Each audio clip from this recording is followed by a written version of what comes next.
Friends, welcome back to my channel. Today I have a project share.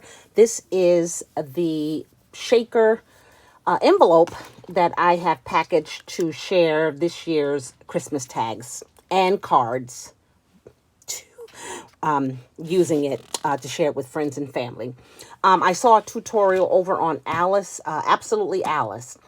It was a video from a year ago, and she made shaker envelope for Christmas, and I thought, there you go, that's what I'm going to do. So you use your envelope punch board, and you can create these depending on what size you want it. This is the large size. I haven't done anything to the back, and because I needed to make sure that I can get stuff inside. So this is just a sample of what I have put inside this one. This is one of the tags. This is one of the cards made with this same paper collection. The paper collection is the one that I've been using, seemed like all week. The Home for Christmas by Fancy Pants. I talk about it all the time. So I had made at least 8 cards. So if I was going to share a card or two, then that would fit in there. There's another tag. Here is another card I made with that collection and another tag. So this is the actual envelope itself, and the shaker part is on top, and I took it to the sewing machine, and just what a wonderful project. These are the ephemera pieces from the collection. Last night I was up pretty late making some flowers with the fringe flower die from Scrap Diva. I have a flare button here. I didn't even realize that I have flare buttons up top here, but then I had this jar, and I think I put this to the side because they are all Christmas ones. So now I'm going to just leave those here. So I use that one. The collection also has enamel dots, and you can see I put one on his, with a puffy sticker on the deer's neck there. I put one here on the coffee cup, and I use one here as well as there. So the mix I made myself. I think I'm going to, maybe one day next week, I'm going to pull out all of my sequins, loose sequins that I have, and just create mixes based on paper collection. So this was my interpretation of kind of using the colors in the collection. So that was one. And then this one here was another one that I made. Right now I have a folded, smashed up toilet paper ring in it because I want to make sure that it stays open and that it stays glued and it stays shut, so to speak. So I put that in here as a test. So this one here, same thing, shaker mix. This is part of the ephemera pack. I put a puffy heart on that dove, and then just did a cluster of more ephemera pieces, another flare button. I cut out some gold. Like, this is what I did last night. I was watching Bare Knuckle Championship and I just used some of the paper and cut out some flowers for this collection. So I just have one more to make because I think I'm running out of paper, and hopefully I'll get to use these as well as on other paper crafts. So yeah, so I thought they came out cool. So I wanted to show you guys how I created it, because you may have questions like I did. It took me 3 times. I don't want to say I ruined 3 envelopes, but I did. So here's the envelope punch board here. And mine is well used. I do have another one. I have that lighter one. But this one here, I have trouble reading the numbers. I hate it. So this one here, the numbers are pretty easy to read, but then my piece here gets stuck. So anyway, so what I'm doing on the envelope punch board is I am using, let me get this, I don't know where the other one is, but it's around here somewhere. I am using the A7. So this envelope is 5.5 by 7, and you're going to cut your paper out to 10 1/8, and then you're going to score it at 4.5. That's the size of these envelopes. That's the size I thought would be perfect. So here's my piece of paper. This is some cardstock I had in my stash. It has some embossed vines on it, and it's as dark as I'm thinking that it's going to match with that. So anyway, so you cut your paper for the size card you want, envelope you want. So it tells me my paper should be 10 1/8, which it is, and I should score it at 4.5. So you pop it in, you line it up to the 4.5. See here, you punch, and then you score. Now I know the newer envelope punch board has a lever that pulls out here, where if your paper is longer, it can keep going, but this one doesn't. Okay, so you punch, you scored. Okay, so then you turn it, and then you line it up with that line there, and then you punch. And then you score. So I'm sure you guys have followed me. I know you know this part, this much. Now, because the back of the envelopes have no line, right? You don't see a score line. That's what we don't want, a line. So we're not going to keep going like this. So after you have punched and scored, and then punched and scored, you're going to turn it over back to that first punch. Line it up in there. Line it up. And then you're going to do your own score yourself. Right? Just going to follow it down like that. So what this has created is there's the bottom, side, and top with no lines. And I just lotion my hands. I can see the oil getting on here. And then the other side. Okay, so if I was to fold this, I'll show you. So fold this side in. Here's your bottom. Here's your right side. And then there's your top. Okay, so there is no line on the back.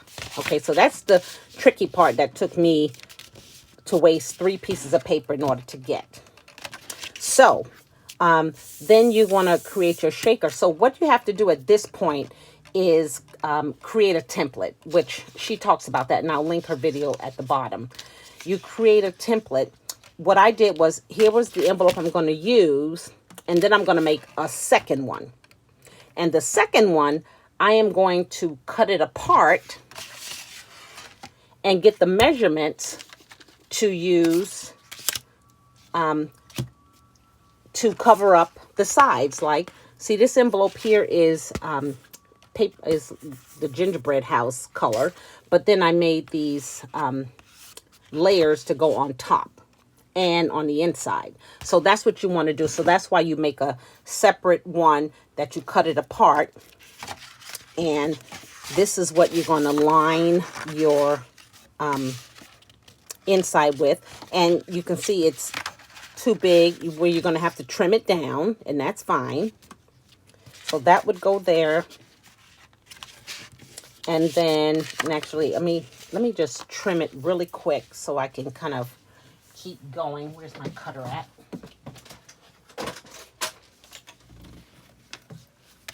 Because it is a little too wide. Because I just cut it straight verbatim.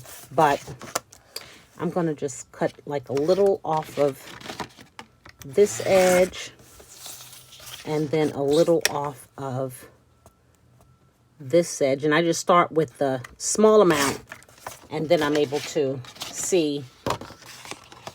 Because what you want to do is close that with ease. And you can see it's still buckling. So it needs a little bit more. So we'll cut a little more off of this side. And then we'll cut a little more off of that side. And you can see I'm just cutting off slivers. And you just want to have it to like it's 1/4 of an inch. Okay, so that looks good. And then for your outside panels, that's what they're called, panels. You're going to have this piece here. So you're going to, on your extra template, you're going to cut this part off, and then you're going to reduce it down so that it's 1/4 of an inch, so that you just have a nice border. So that one will go like that.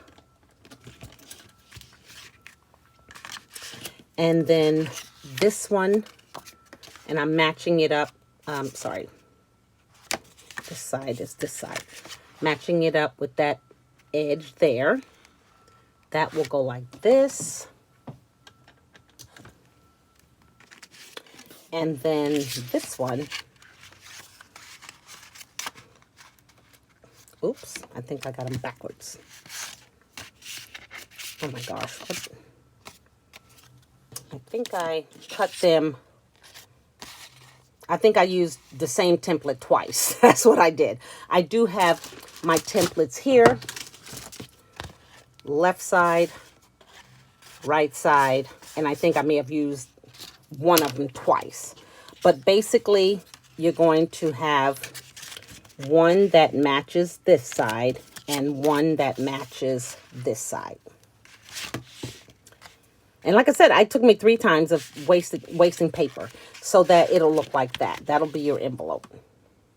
And then you're going to, what I did was I took some acetate. I took this piece here. I took some acetate and I laid it on top. Let's see, where's my acetate at? Okay, here we go. Because we want to make the shaker now, and I'm sure you know how to do that. So I took some acetate and I just, you know, covered this piece, maybe like a ½ inch on each side. I took it downstairs to my sewing machine. I stitched. I left an opening in order to put some shaker in. And then while I was down there, I closed it up. So when you come back, you're going to have this piece totally shakered, right?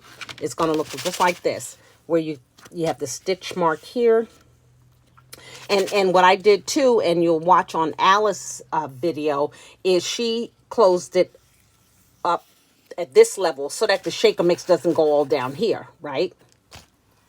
And she did it a nice way, and she explains it, but for me, it just didn't work, so I stopped mine right here, right? So after you make your shaker, then you come back upstairs, and you totally have it, and then you can put whatever you're going to use on the back, glue. I use glue on this part, and then I used heavy tape on the bottom, because when I laid it in the envelope, at least I can adjust the top part. And then once I got it to where I knew it was perfect, then I laid that down, right? Because once you lay this part down, if you put tape on it, you can't move it. And then you start to decorate. So this will be the third one that I'm making, and I will, I have this shaker mix. Someone gave me, I think it was Patty, Mommy and Me Crafts. Part of my storage, what I found was a card that she had sent to me, and it was pretty warped because it had been in the storage for a while. So she made a shaker card. So I ended up taking her shaker mix out. Yes, I did. And it's going to be perfect. And I ended up putting it in 3 of these tubes. These are the tubes that I was selling yesterday. If anyone is interested, I think I have 1 more pack left. I had 4. I sold 3. I have 1 more left. They're $10.